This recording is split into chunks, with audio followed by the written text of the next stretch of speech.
শুরুতেই জানিয়ে দিব তৃতীয় বিশ্বযুদ্ধের আশঙ্কা বাড়ছে এবং আরও জানিয়ে দিব পারমাণবিক বোমা হামলা থেকে রক্ষায় ভ্রাম্যমাণ আশ্রয়কেন্দ্র নির্মাণ করছে রাশিয়া। যুক্তরাষ্ট্রের ভেটোয় আবারও আটকে গেল গাজায় যুদ্ধবিরতির প্রস্তাব এবং আরও থাকছে রাশিয়ায় হামলায় আশঙ্কায় ইউক্রেনে দূতাবাস বন্ধ করল যুক্তরাষ্ট্র এবং সর্বশেষ জানিয়ে দিব ইউক্রেনকে ভূমি মাইন দিতে সম্মত হয়েছেন বাইডেন প্রশাসন। শুনছিলেন সংবাদ শিরোনাম, এবারে বিস্তারিত। তবে আপনি যদি আমাদের চ্যানেলে নতুন হয়ে থাকেন চ্যানেলটি সাবস্ক্রাইব করে রাখবেন পরবর্তী আপডেট সংবাদ পেতে।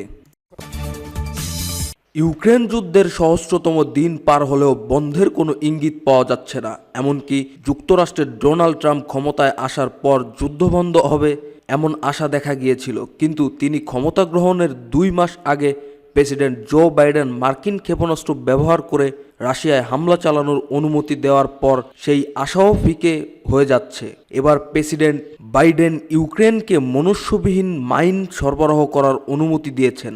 এর ফলে পূর্ব ইউরোপে বাড়ছে পরমাণু হামলার শঙ্কা। পরিস্থিতি যেদিকেই মোড় নিচ্ছে তাতে সংঘাত আরও অনেক দেশে জড়িয়ে পড়ার আশ্চর্যের নয়, আর সেটা তৃতীয় বিশ্বযুদ্ধ ডেকে আনতে পারে বলে মনে করছেন প্রতিরক্ষা বিশেষজ্ঞরা।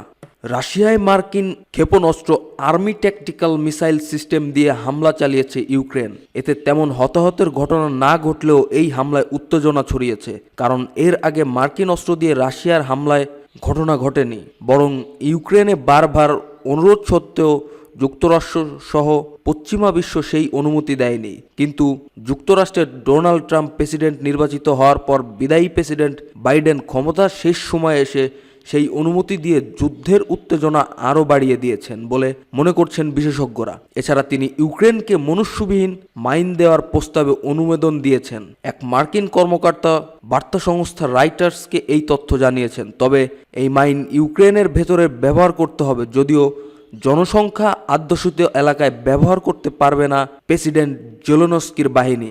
রাশিয়ায় হামলায় আশঙ্কার ইউক্রেনে অবস্থিত নিজেদের দূতাবাস সাময়িকভাবে বন্ধ করেছে যুক্তরাষ্ট্র। গতকাল বুধবার বিমান হামলা হতে পারে বলে তথ্য পাওয়ার পর দ্রুত সময়ের মধ্যে দূতাবাসের দরজা বন্ধ করে দেওয়া হয়। যুক্তরাষ্ট্রের দূরপাল্লার ক্ষেপণাস্ত্র ব্যবহার করে রাশিয়া ইউক্রেনের হামলা নিয়ে চলমান উত্তেজনার মধ্যে গতকাল এমন পদক্ষেপ নেয় ওয়াশিংটন। ইউক্রেনের রাজধানী কিয়েভে অবস্থিত মার্কিন দূতাবাস কর্তৃপক্ষ বলেছে গতকাল বুধবার বিমান হামলা হতে পারে বলে সুনির্দিষ্ট করে তথ্য পেয়েছে তারা। এজন্য দ্রুত দূতাবাসের দরজা বন্ধ করে দেওয়া হয়েছে। কর্তৃপক্ষ আরও বলেছে সতর্কতা হিসেবে দূতাবাস সাময়িক বন্ধ থাকবে। দূতাবাসের কর্মীদের নিরাপদ আশ্রয়ে থাকতে বলা হয়েছে।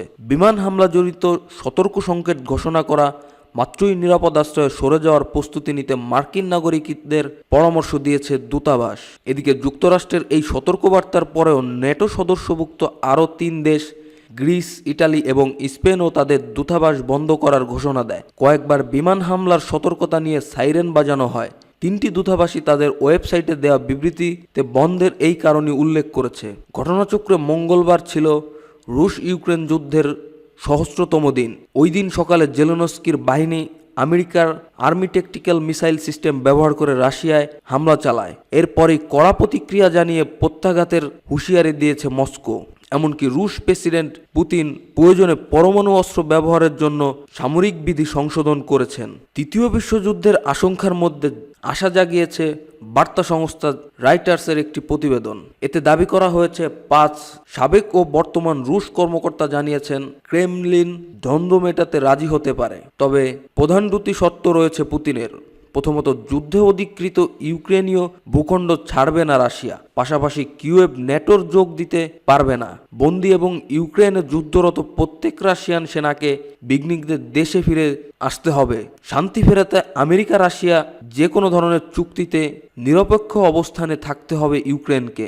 এই শর্তগুলো পূরণ হলে শান্তি ফিরতে পারে ইউক্রেনে। Institute of the study of war তথ্যপত্র থেকে দেখা যায় 2023 সালে ইউক্রেনের যে পরিমাণ ভূমি রাশিয়া দখল করেছিল তার চেয়ে অন্তত 6 গুণ বেশি ভূমি চলতি বছরে তারা নিয়ন্ত্রণে নিয়েছে। তারা এখন ইউক্রেনের পূর্ব অঞ্চলীয় দনবাস এলাকায় দেশটির লজিস্টিক বা রসদ সরবরাহের গুরুত্বপূর্ণ স্থাপনার দিকে এগিয়ে যাচ্ছে। অন্যদিকে রাশিয়ার তুরস্ক অঞ্চলের ইউক্রেন যে বিস্ময়কর অনুপ্রবেশ ঘটিয়েছে সেটিও এখন নড়বড়ে হয়ে যাচ্ছে।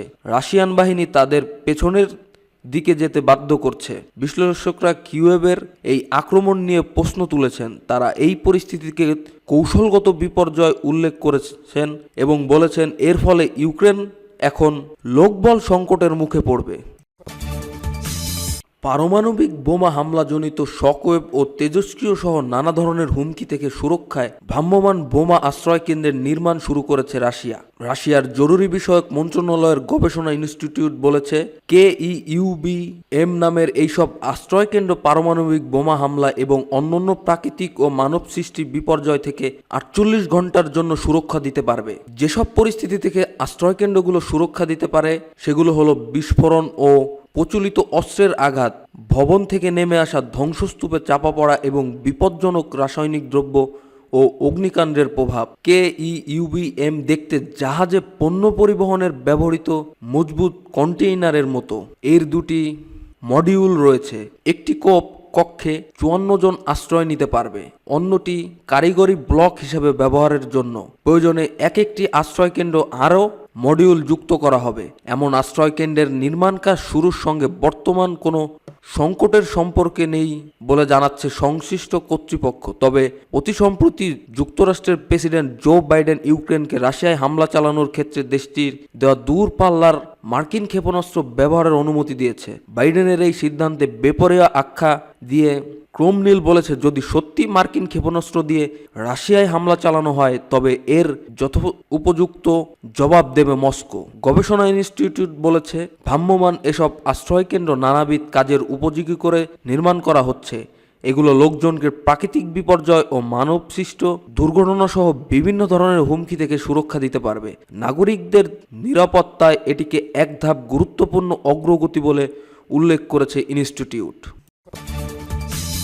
ফিলিস্তিনের গাজায় যুদ্ধবিরতির আহ্বান জানিয়ে জাতিসংঘ নিরাপত্তা পরিষদে ওঠা প্রস্তাবে আবারও ভেটো দিয়েছে যুক্তরাষ্ট্র। স্থানীয় সময় বুধবার নিউ ইয়র্কে জাতিসংঘের সদর দপ্তরে প্রস্তাবটি নিয়ে ভেটোভেটি হয়। এতে যুক্তরাষ্ট্র ছাড়া নিরাপত্তা পরিষদের অন্য 14 দেশ প্রস্তাবের পক্ষে ভোট দেয়। গাজায় অবিলম্বে ও নিঃশর্তে ইসরায়েলের হামলা বন্ধের আহ্বান জানাতে খসড়া ও প্রস্তাব তুলেছিল নিরাপত্তা পরিষদের অস্থায়ী 10 সদস্য দেশ। অবিলম্বে যুদ্ধবিরতির পাশাপাশি বর্তমান গাজায় থাকা সব ইসরায়েলি জিম্মির মুক্তির দাবি করা হয়েছিল প্রস্তাবটিতে। এই নিয়ে গত 7 অক্টোবরের পর থেকে গাজায় যুদ্ধবিরতির আহ্বান জানিয়েতে নিরাপত্তা পরিষদে ওঠা 4টি প্রস্তাবে ভেটো দিল মার্কিন প্রেসিডেন্ট জো বাইডেনের প্রশাসন। 1 বছরের বেশি সময় ধরে চলমান এই যুদ্ধে ইসরায়েলি হামলায় গাজায় প্রায় 44,000 ফিলিস্তিনি নিহত হয়েছেন। উপত্যকাটিতে দেখা যাচ্ছে ভয়াবহ মানবিক বিপর্যয়। প্রস্তাবটি নিয়ে ভোটাভুটির সময় জাতিসংঘে নিযুক্ত যুক্তরাষ্ট্রের উপদূত রবার্ট উড বলেন, আলাপ আলোচনার মাধ্যমে আমরা বিষয়টি স্পষ্ট করেছি যে জিম্মিদের মুক্ত করতে ব্যর্থ কোনো প্রস্তাবকে আমরা শর্তহীনভাবে সমর্থন করতে পারি না। অবশ্যই জিম্মিদের মুক্তি দেওয়ার মধ্যে দিয়ে যুদ্ধ বন্ধ হবে। যুদ্ধবিরতির প্রস্তাবে যুক্তরাষ্ট্রের ভেটোর সমালোচনা করেছেন জাতিসংঘের নিযুক্ত ফিলিস্তিনের উপদূত মাজেদ বামেয়া। একটি যুদ্ধবিরতি অনেক প্রাণ রক্ষা করতে পারে বলে উল্লেখ করে তিনি বলেন, এটা 1 বছর আগেও সত্য ছিল, এখনও তা আরও বেশি সত্য। একটি যুদ্ধবিরতি সব কিছুর সুরাহা করতে পারে না, কিন্তু যে কোনো সুরাহার ক্ষেত্রে এটা প্রথম পদক্ষেপ। তবে গাজায় যুদ্ধবিরতির আহ্বান জানাতে নিরাপত্তা পরিষদের ওঠা প্রস্তাবে ভেটো দেওয়ায় যুক্তরাষ্ট্রকে ধন্যবাদ জানিয়েছে জাতিসংঘের নিযুক্ত ইসরায়েলের রাষ্ট্রদূত ড্যানি ড্যানো।